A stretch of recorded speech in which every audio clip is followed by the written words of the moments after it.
Doctor Mohammad Yunus যখন প্রথমে Nobel পান, প্রথমে আমরা সবাই কিন্তু আনন্দিত হয়েছি, কিন্তু একটা কারণ এখন পর্যন্ত আমি মিলাইতে পারি নাই যে ক্ষুদ্র ঋণ সুদের ব্যবসা করে একটা মানুষ কিভাবে নোবেল পায়। এবং আপনি আরেকটা জিনিস বাংলাদেশের বিবেচনায় আপনাদেরকে বলতে চাই, ক্ষুদ্র ঋণের ব্যবসা করে ব্যবসাতে ঋণ নিয়ে কেউ বৃহৎ হয়েছে আমার জানা নাই, অথচ ডক্টর মোহাম্মদ ইউনূসের মতো লোকরা ক্ষুদ্র ঋণের ব্যবসা করে এত বড় হয়ে গেছেন যে হিলারি ক্লিন্টনের মতো লোকের নির্বাচনী প্রচারণায় তারা টাকা পর্যন্ত তারা ব্যয় করতেছেন বাংলাদেশে থেকে। বাংলাদেশের মানুষের টাকা উনি হিলারি ক্লিন্টনের এই নির্বাচনী প্রচারণায় দিচ্ছেন এবং এটার ফলও কিন্তু উনি পাচ্ছেন। দেখেন এখন উনি 175 জন বিশ্ব নেতা নাকি বলছেন যে ইউনূস সাহেবের বিরুদ্ধে যে মামলা, এই মামলা স্থগিত করতে হবে।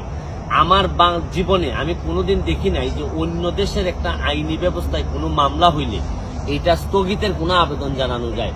সর্বোচ্চ আমরা কি করি, আমরা বলি যে অবশ্যই যেন তাকে ন্যায় বিচার নিশ্চিত করা হয়, বা আমাদের যদি কারো আগ্রহ থাকে আমরা নিজেরা এসে, হিলারি ক্লিন্টন উনারা কিন্তু নিজেরা এসে এখানে মামলা পরিচালনা করতে পারতেন।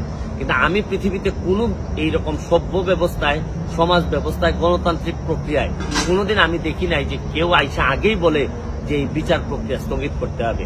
শুনেন, আমি একটা জিনিস আপনাদেরকে বলি, এই দুঃসময়ে এখন যে সময়টা ক্রাইসিস মোমেন্ট, এই সময়ে আওয়ামী লীগের মধ্যেই আমি আওয়ামী লীগের যারা আছেন সবাইকে দাবি করব যে যার খুলস থেকে বেরোয় আসেন।